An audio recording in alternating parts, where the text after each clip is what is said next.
Good morning, students. Welcome to the class. So, in our yesterday class, we have completed social elements responsible for the revolution. That is, the French society was divided into three classes known as the first class, second, and the third. Now, in today's class, we are going to start the new topic, that is the French struggle to survive.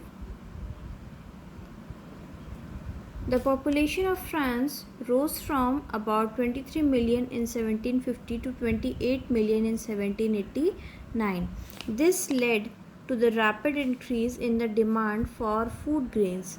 Production of grains could not keep pace with the demand.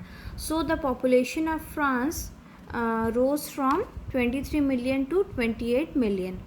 So this not there is a huge scarcity, there are huge कमी होने लगी थी food grains की, क्योंकि जब population बहुत ज़्यादा rapidly increase हो गई थी. So the price of bread which was the staple diet of the majority rose rapidly.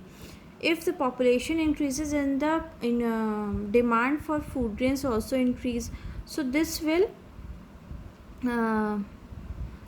will increase the demand for food grains also. So staple food of majority rose rapidly. Most workers were employed as laborers in workshop whose owner fixed their wages.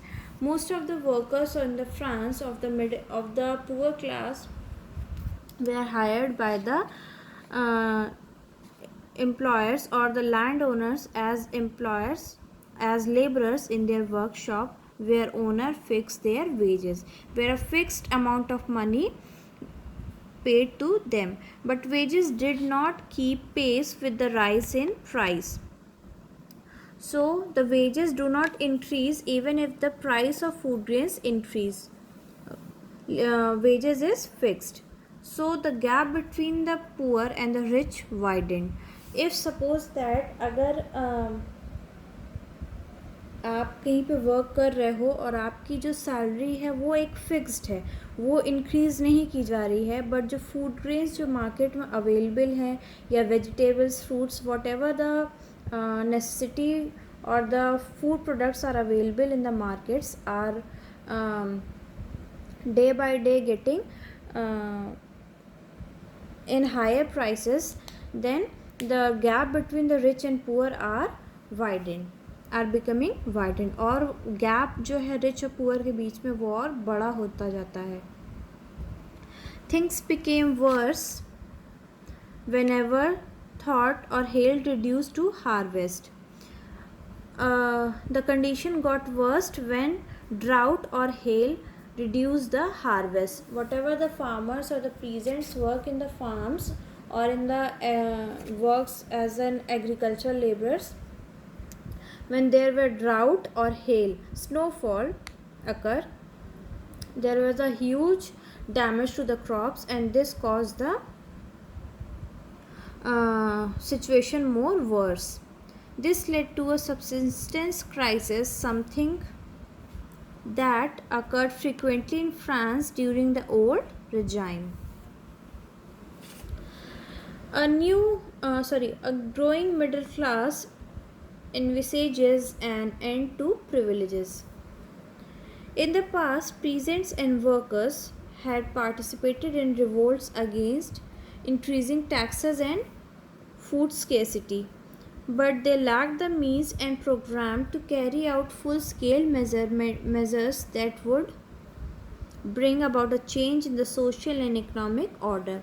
This was left to those groups within the third state who had become prosperous and had access to the education and new ideas.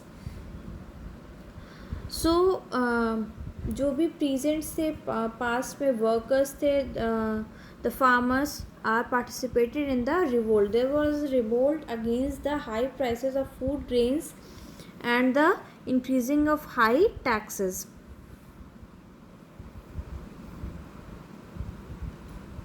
The 18th century witnessed the emergence of social groups termed as middle class.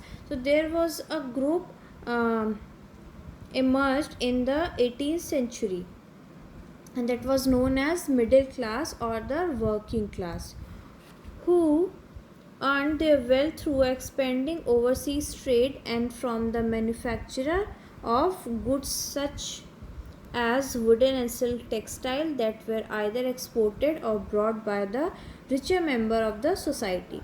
So the middle class or the working class of the society, which was emerged in 18th century, are basically involved in the production activities. They were industrialists, professionals. They were involved in the merchandise or the goods that were produced for the markets. In addition to merchants and manufacturers, the third state included professionals such as lawyers or administrative officials. All of these were educated and believed that no group in society should be privileged by birth. So the third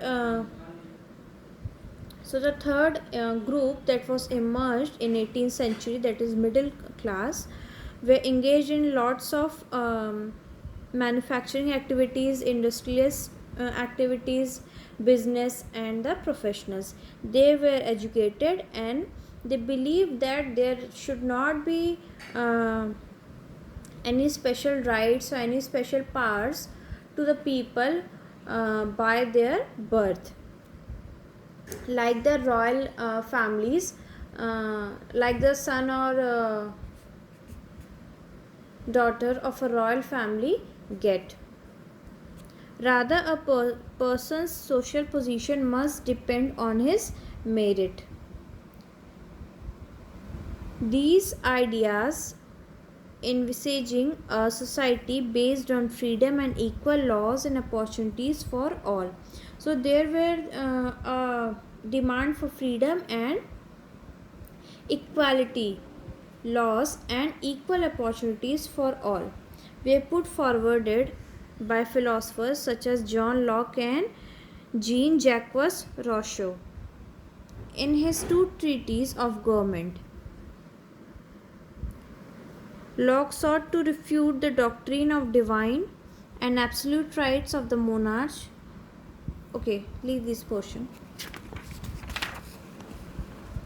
So there were two scholars who prepared the true treatise for the government for the third state of the society. So the ideas of these philosophers were discussed intensively in salons and coffee houses. So whatever the treaty was recommended to the government, the treaty and the ideas were which was mentioned in these treaties were discussed in saloons and coffee houses and spread among people through books and newspaper. They were frequently read aloud in groups for the benefit of those who were not read and write. The news that Louis XVI planned to impose further taxes to be able to meet the expenses of the state generated anger and protest against the system of privileges. So there were rumored and there were a news that the king of France, that is Louis XVI, are going to increase the taxes to meet the to fulfill the needs for the luxury and for the soldiers of their army. This will create a huge anger amongst the general public of the society. Our next topic is the outbreak of the revolution. We will start this in our tomorrow class.